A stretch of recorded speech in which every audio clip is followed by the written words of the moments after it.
richly ironic when today India, along with so many parts of the other parts of the world, is reeling under the terror of the right wing, when the West Asia crisis is enveloping the whole world, when this government has neither given us any answers as to what our Honorable Prime Minister was doing in Israel 2 days before the Iran-Israel war started, nor have the people of India been given any clear roadmap as to how our energy crisis is going to unfold, when queues are forming outside petrol stations, when black marketeering of LPG cylinders is going on, when airfares have exploded because the ministry has removed the airfares cap, suddenly you're having a discussion on left-wing extremism. Why? Because this beleaguered government, and more specifically the Honorable Home Minister, wants to use this as an excuse to pat himself on the back. For the BJP MPs and their allies to stand up and say, look, how great is Mr. Amit Shah ji, sabko thok ke thanda kar diya. We are not stupid. Indians are not stupid. We can see this discussion and its timing for what it is, which is merely a diversion from what else is going on in the world and in India on the streets. Now, when we look at left-wing extremism in India, where did it start? It can be traced back to the peasant uprising in Naxalbari, in my state, in West Bengal, in the Siliguri area, 1967. It was a movement led by Charu Majumdar, Kanu Shannal, and Jongol Shantal. This gave birth to the CPI-ML, the Communist Party of India, Marxist-Leninist, in 1969, spread from West Bengal to other states, continues to this day. In 2004, the People's War and the Maoist Communist Center of India, the MCCI, merged to form the CPI Maoist Party. Now, what did Mao say? What had he said himself about guerrilla warfare? Mao had said, a guerrilla must move amongst its people in the same way that a fish swims in the sea. So what started as an agrarian uprising in a small corner of West Bengal gradually evolved into a major security threat for all of India, internal security, peaked in the late 2000s. When LWE was at its peak in 2011, approximately 180 districts, that's about 22% of the 800 districts of India, was under the grip of LWE. And there was a red corridor. This red corridor spread across central and eastern India. There was Chhattisgarh, Maharashtra, Andhra Pradesh, Telangana, Jharkhand, Orissa, Bihar, parts of Bengal. Over time, this corridor has shrunk significantly. Now it's contained to merely about 3 states, Chhattisgarh mostly, Jharkhand, parts of Maharashtra. Now this insurgency was led by guerrilla-style warfare. It was targeting police, civilian infrastructure, and civilians, led to hundreds and thousands of civilian deaths. But LWE, left-wing extremism, did not just happen overnight. It's not something that just came out of the earth. Its roots are socio-economic, its roots are political, exploitation of native lands, displacement of tribals, looting of natural resources which rightfully belong to tribals, historical neglect of poor and tribal areas by successive governments. Now, LWE cannot be viewed as just a law and order problem, and it cannot be solved as just a law and order problem. It is a far more complex problem, requires a multi-pronged approach. Henry Kissinger had famously said that the conventional army loses if it does not win, but a guerrilla wins if he does not lose. As long as he remains, he has not lost. Today, the BJP will claim they have solved the LWE issue. But it's not a Rubik's Cube that you can just line up and you can solve. It's not so easy. In truth, the LWE solution has been taken up by the governments right from early 2000s when the UPA brought in Manrega, brought in the Forest Rights Act in 2006, and this kind of legislation, for the first time, gave tribal rights over land and their forest. And integrated action plans also decentralized developments where you had district collectors and local authorities having flexibility to respond to local needs in tribal areas. So this success that the BJP government is talking about, its allies are tom-tomming, is a result of a policy. Is this a result of a policy of total elimination, where you've seen just a huge increase in the number of killings? Can that be called success? There's a 131% increase in killings between 2019 and 2025 in LWE areas, whereas there has been a 26% decrease in LWE arrests during the same period. Killings go up, arrests go down. So are you just cleaning them out, or are you getting them to surrender? There's a big difference. Between 2021 and 2024, nearly 1,300 deaths occurred due to LWE. The highest was in Chhattisgarh, over 800, followed by Jharkhand, about 300, Maharashtra, Madhya Pradesh. West Bengal, in the last 3 years, has had 0 deaths. But let's look at, apart from just killings increasing, what else has the government done for these areas? Let's look at funds. When we look at unutilized funds, security-related expenditure and special infrastructure schemes for LW areas did not utilize 14% of its funds in 25-26. Financial year which has just ended, 14% of funds meant for this area were not utilized by this government. When we look at the security forces, this area security force deployment is at its peak outside of Jammu and Kashmir, outside of Manipur. These are the most militarized areas. There are over 1 lakh vacancies in the Central Armed Police Forces in 2025 and a 70% increase in vacancies in the year 24 to 25. Let's look at suicides. CRPF, with heavy deployment of CRPF in these areas, nearly 160 suicides in the last 3 years, increased by 22% between 2024 and 2025. Look at the next piece of data. Resignations among CRPF increased by 290% between 2020 and 2025. 3x increase in 5 years. Tribal rights. You had 121 tribals who were wrongfully held responsible for the 2017 death of 25 CRPF Jawans in Sukma. They were all acquitted. They were first tried under UAPA, jailed. They were all acquitted by the National Investigative Agency. But they spent years in jail from 2017 to now. Let's look at infrastructure in the LWA areas. What has the government done? In its report on the Standing Committee on Rural Development and Panchayati Raj, which is chaired by my friend Saptagiri Ulka, who was a speaker before me, we are looking at road connectivity. Now, under PMGSY, there's another vector, which is a road connectivity project for LWA areas. Now, this was launched in 2016. The deadline for the completion of this was 2020. They had to extend it to 2025. 12,000 kilometers of roads were sanctioned. Till now, only 9,500 has been completed.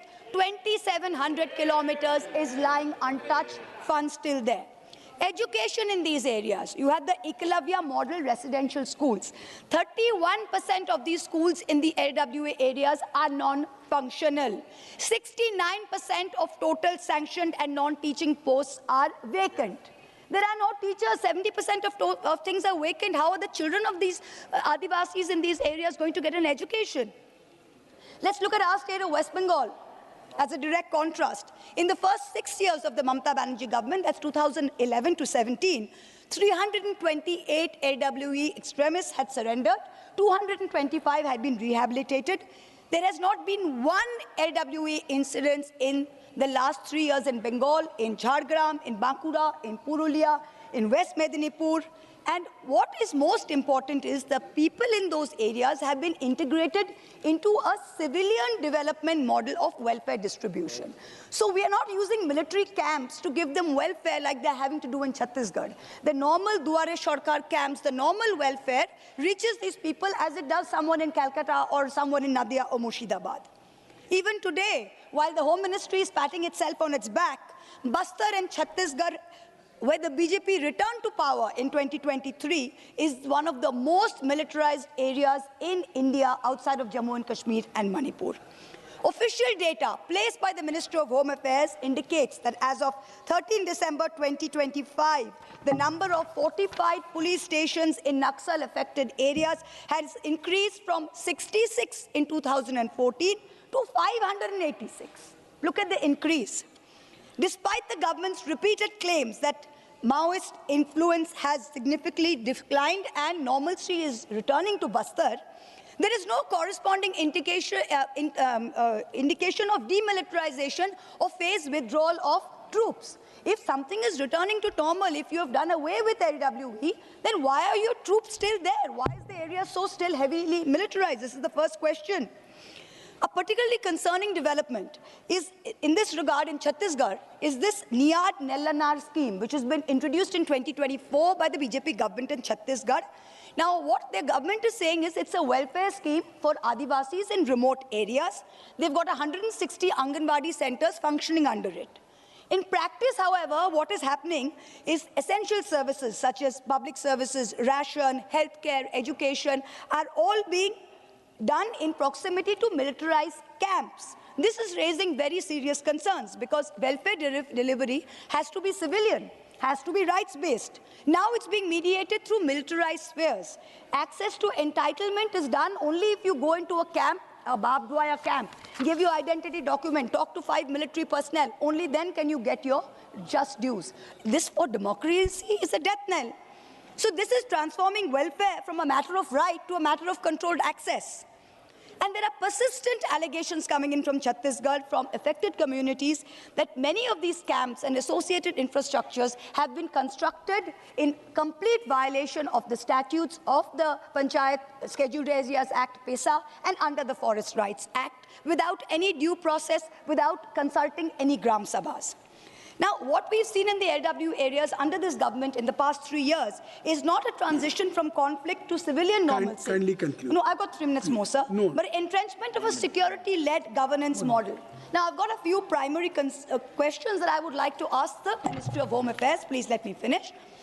If the government's position is that normalcy is returning in Bastar and other LWE regions, what is the rationale for maintaining such intense defense security infrastructure? 2, will the government table district-wise details of all security camps established in LWE and whether these are in violation of the lands and rights of the tribals in the area? And what is the accountability most important for fake encounters and extrajudicial killings?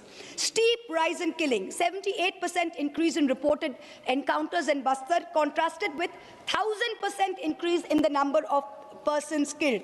This is a serious and avoidable question. Are you doing away with people where you could have mediation and... Sir, 1 minute. Please let me finish, sir. It's an important discussion. We've asked for it. The House is empty, sir. Please, 4 hours has been given. Now, these developments... My time, sir. Please, I'm the only speaker. The developments must be... I have already given 13 minutes. Okay, 1 minute, sir. No. The developments must be examined in the context of the surrender and rehabilitation policy.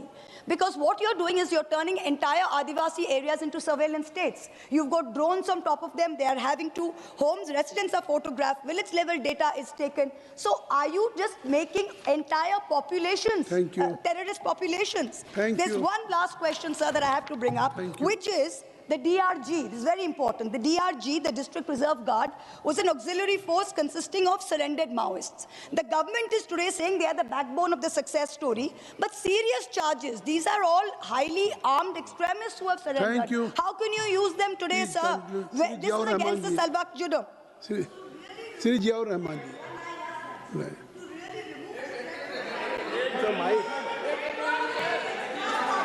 Got the last line, sir. Let me finish the last line. To really remove Just finish last line. Yes, sir. To really remove the threat of LWE, we need to win trust. It's not about winning terrain. People need to give up fear. They don't just need to give up guns. Okay. So this is important. Please do not pat yourself on the back till this is done. Thank you. Thank you. Sri Jiaur Rahman ji. शुक्रिया माननीय सभापति जी। मैं आज इस सदन में देश को वामपंथी नक्सलवाद से मुक्त करने के प्रयासों पर अपनी बात रखने के लिए खड़ा हुआ हूं और मैं अपनी बात इस शेर के साथ शुरू करना चाहता हूं। सवाल उठे तो उसे बगावत बता दिया, हक की आवाज़ को सियासत में दबा दिया, हुकूमत से कह दो अंदाज बदलना होगा, इंसाफ के बिना हर ताज संभलना होगा। माननीय सभापति जी, ये सिर्फ सुरक्षा का मुद्दा नहीं है, बल्कि हमारे लोकतंत्र, संविधान और खासकर हाशिए पर खड़े लोग, जो कि आदिवासियों के मुस्तकबिल से जुड़ा हुआ है, बहुत अहम सवाल है। महोदय, सबसे पहले मैं साफ कर देना चाहता हूं, जो मेरी स्पीच का मकसद है उसमें कहीं से कहीं ये चीज़ नहीं है कि इस देश में किसी भी तरह का हिंसा, उग्रवाद दहशतगर्दी या किसी भी प्रकार की कोई जगह नहीं है, चाहे वो किसी भी सोच के नाम पर हो। लेकिन असली मसला ये नहीं है। आज लेफ्ट विंग एक्सट्रीमिज्म के नाम पर एक ऐसा माहौल बना दिया जाता है जिसमें आम लोग, छात्र, पत्रकार, समाज सेवी, वकील और अल्पसंख्यकों को शामिल उसके शक के दायरे में ला दिया जाता है। महोदय, मेरा सीधा सवाल यह है, क्या हर असहमति नक्सलवाद है? क्या सरकार से सवाल करना, इंसाफ की बात करना, संविधान की बात करना, क्या यह सब जुर्म हो गया है? आज जो सरकार की आलोचना करता है, जो आदिवासियों की हक की बात करता है, जो गरीब और मजलूम लोगों के लिए आवाज उठाता है, उसे अर्बन नक्सल, एंटी नेशनल या एक्सट्रीमिज्म कहकर चुप कराने की कोशिश